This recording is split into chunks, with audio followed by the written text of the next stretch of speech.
ఆంధ్రప్రదేశ్లోని ప్రసిద్ధ ప్రాచీన శైవ క్షేత్రాల్లో ఒకటి. ఇది శైవ మరియు శక్తి ఆధారాలకు అత్యంత పవిత్రమైన యాత్రాస్థలం. తూర్పుగోదావరి జిల్లా రామచంద్రాపురం సమీపంలో ఉన్న ద్రాక్షారామ గ్రామంలో ఉన్నది.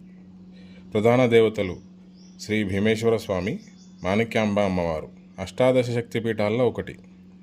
ఆంధ్రప్రదేశ్లోని పంచారామ క్షేత్రాల్లో ఒకటి ఇది. శివుడు మరియు అమ్మవారు ఒకే ప్రాంగణంలో ఉన్న విశిష్ట క్షేత్రం. అత్యంత శక్తివంతమైన పుణ్యస్థలంగా భావిస్తారు. ఇక్కడ 14 అడుగుల ఎత్తైన అద్భుతమైన శివలింగాన్ని కలిగి ఉంది. ఇది ఒకే శిలతో చేయబడి ఉంది. అంతేకాకుండా ఇది అష్టాదశ శక్తి పీఠాల్లో 12వదైన మాణిక్యాంబ అమ్మవారి క్షేత్రం. దీనిని దక్షిణ కాశీ అని కూడా పిలుస్తారు. పంచారామ క్షేత్రం శివుని 5 శక్తివంతమైన క్షేత్రాల్లో ద్రాక్షారామం ఒకటి.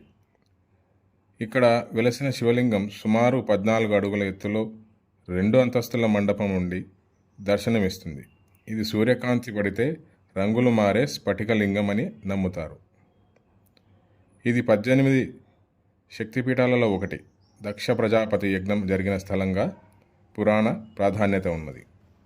ఓం నమః శివాయ.